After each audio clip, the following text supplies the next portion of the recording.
When did you know that you're a grown-up? That's an odd question, isn't it?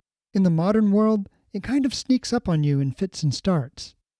Someone refers to this man or this woman, and you realize they're talking about you.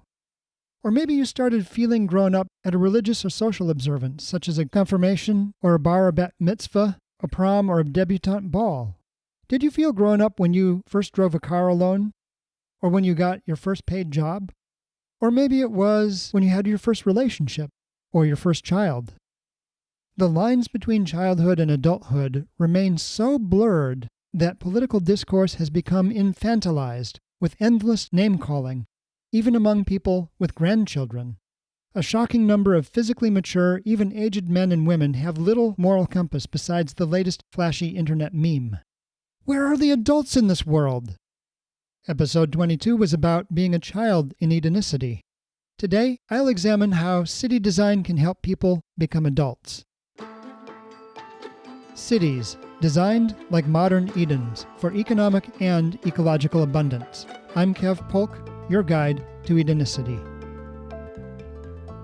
Welcome to episode 30, where I'll discuss the Edenicity of becoming an adult. Of course, the foundation of maturity is a proper upbringing, so let's start there. Now, I'm a bit of a city boy, but I noticed way back when I was working at the University of Hawaii in the Planetary Geosciences department that people with rural upbringing made better scientists because they had a much better feel for real things and they had more grit. My boss, Dr. B. Ray Hawk, was the son of tobacco growers who were so poor that they had to use a broken quarter to fix a tractor because they couldn't afford a big enough screwdriver. There was a young grad student, I think Natalie was her name, who had grown up on a farm in New Zealand, and she also was very resourceful, able to fix stuff, test hypotheses, think critically, and she had a lot of tenacity. These were just the basic traits that she grew up with. Happily, when I think about growing up in Edenicity, I believe there are a lot of things built into the design that foster these traits. As I described in the last episode, living within a food system exposes people to it every day. You have rooftop gardens, orchards that surround your home, crops and grazing animals that surround your village, and forest that surrounds your town. What this means is that you grow up in a community where there's lots of rural jobs in town. You have daily contact with food growers, and this gives you the best of both worlds. Whether you're a child of an agricultural worker or an office worker, you see each other at school every day and benefit from the respective strengths of each other's upbringing. Because Edenicity is based on ecologically sound design, ecology would be a large theme in schools, with applications apparent in the neighborhoods where you live. What you learn in school, you would see around you all the time. And with a school system following the Norwegian model, you would have more time to explore that environment on your own. Another aspect of Edenicity is early mobility. Now, I've noticed that people seem to grow up fast in the country. I've known farm kids who had jobs and learned how to drive up to 10 years younger than I did. Many of us city kids didn't learn until we were almost 20. But city kids like me were getting around on our own and handling money and people of diverse ages and backgrounds half a decade younger than the country kids. Now, going forward, even without Edenicity, young children today probably won't get driver's licenses. With self-driving cars already much safer than a human driver, I predict that within 15 years it'll be illegal to drive in most places. So that's one rite of passage that is bound to change in this generation. But in Edenicity, children can get around by bike as young as, well, maybe 6, and by loop, which can take them anywhere in the city, I figure by age 8 or 9. For as far back as they can remember, children will be able to get about on their own as part of a diverse, mixed-income cafe culture. Now, as I mentioned from episode 4, being in public from an early age vastly strengthens children's social skills because adults will not hesitate to police them for bad behavior. I remember crying to my mom one day that some mean man pushed me down in the lobby of our building. I didn't understand why she was looking at me so skeptically, as I was standing there in a judo gi, and she said, "Well, what were you doing?" I said, "Preventing him from entering the building."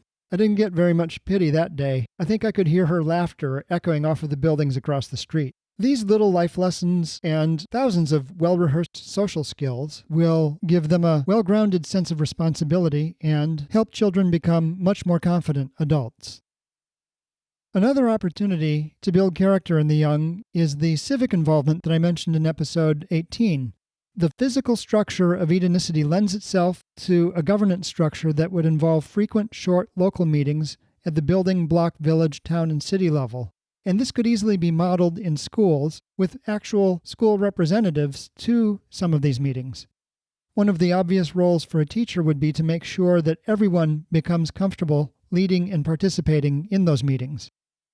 This would provide a very strong scaffold for learning rhetoric, logic, and the rudiments of research. I mean, to this day, I can still recall very vividly my experience with an advertising unit in 4th or 5th grade, which was really an introduction to critical thinking. It began and ended with a quiz that included a crazy statement and said, "Have you ever heard this statement before?" And only one of my friends got it right at the end and said, "Yeah, I heard it when we took the quiz at the beginning of this class." So it really was about critical thinking. Anyway, because of this class, I can tell to this day when someone's trying to manipulate me because I can name their sales techniques, such as bandwagon, alternative of choice, etc. So when teaching children how to participate in the daily governance of their city, a teacher can set up experiences for the students where they can learn to discern between research and hearsay and figure out when someone's trying to manipulate them. So by its very design, Edenicity would provide many opportunities for students to reach adulthood with the skills and confidence to participate in their society. But I think they need something more, something all but missing for most of us in the modern world. And oddly enough, this goes back to the primary skill of permaculture, which is also a major facet of ecology, namely an understanding of patterns. In this case, I'm talking about the archetypes of human behavior.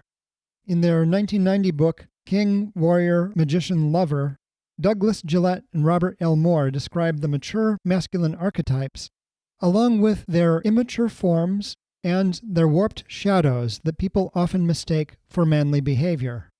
In their view, the full range of masculine behaviors includes the king, who's all about authority and virtue, the magician, who's all about knowledge and insight, the lover, who's all about connection and empathy, and the warrior, who's all about courage and action. But each of these archetypes has a shadow that is all too often mistaken for the real thing. The warrior has two shadows: the sadist, who delights in the pain of others, and the masochist, who delights in his own suffering and sacrifice. And every archetype has an immature form. For example, the warrior's immature form is the hero, whose achievements far exceed his own or anyone else's expectations. But the hero himself has two shadows: the bully or show-off, and the coward. I think you can see by now that the shadows are either a matter of excess of whatever the archetypal energy is, or an insufficiency of it. So the bully has too much action, and the coward has too little.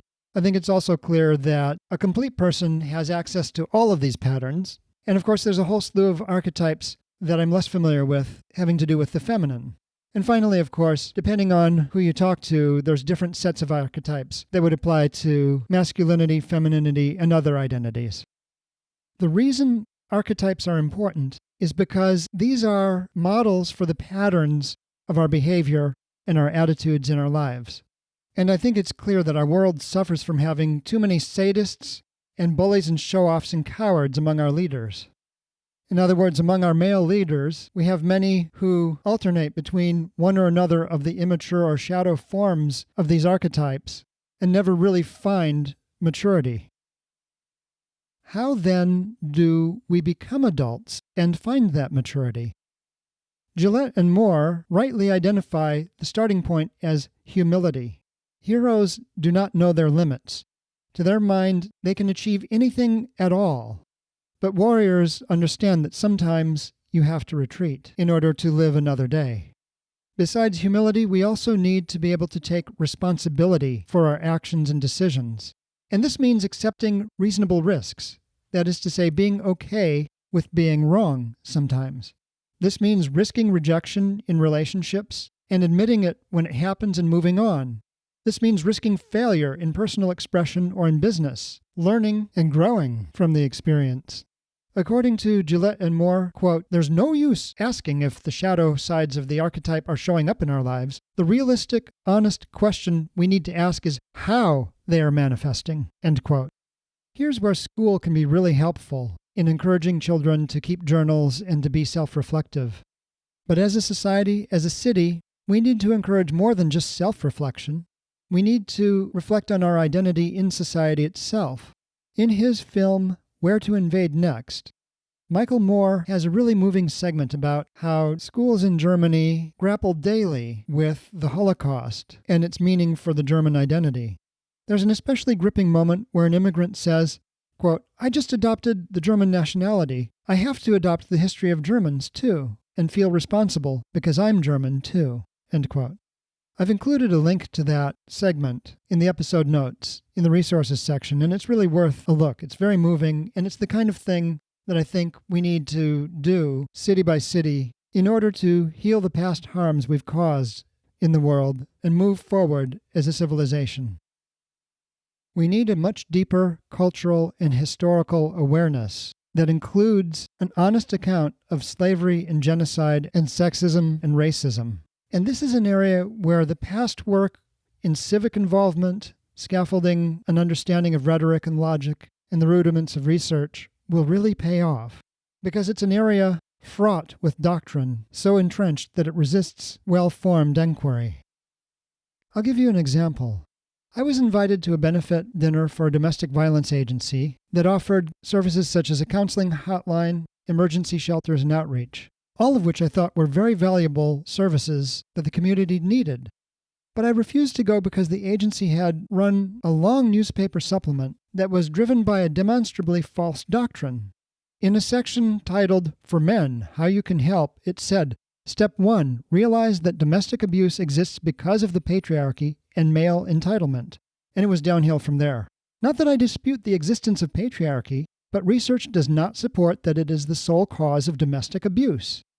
A 2011 CDC study found that about as many men as women are victims of domestic violence in the United States. And a 2013 study found that when American children are mistreated, 54% of the time it was by women. So I skipped the dinner and told them why. In my view, without truth, you can't have justice. Now, I had left town by the following year, but I came across that year's supplement, and it focused on community needs, the agency's services, and the practical steps that men could take to be good allies to those in need, which included listening. As we construct rites of passage that help children to grow up and that align with Edenicity's mission to heal our relationships with each other and the world, I imagine that former colonizers might want to reach out to indigenous people and learn more about indigenous ways. And I also realize that such requests may be denied, as it could be seen as appropriation. In any case, I see a custom such as Australia's Sari Day as an annual observance that students would participate in, culminating in organizing the event at the end of primary school. The format would include acknowledgement, listening, and commitment to repairing the harms of the past, which are also strong models for personal growth and maturity as well. And finally, I see a vast opportunity in the Zone 5 wilderness and the oceans and rivers and lakes. This is an area rich for coming-of-age experiences in habitat restoration, dismantling toxic infrastructure, and coming face-to-face with past harms. It's a realm that challenges us in all of our archetypes to finally grow up. Here's a place where the hero's courage becomes a warrior's commitment. It's a place where we discover that personal continuity with history called duty and commit ourselves to a new path. If you enjoyed episode 30, please take a moment to share it with others who might enjoy it too, using the share link in your podcast player. And be sure to join me next time when I'll discuss how large-scale, rapid change is possible. I'm Kev Polk, and this has been Edenicity.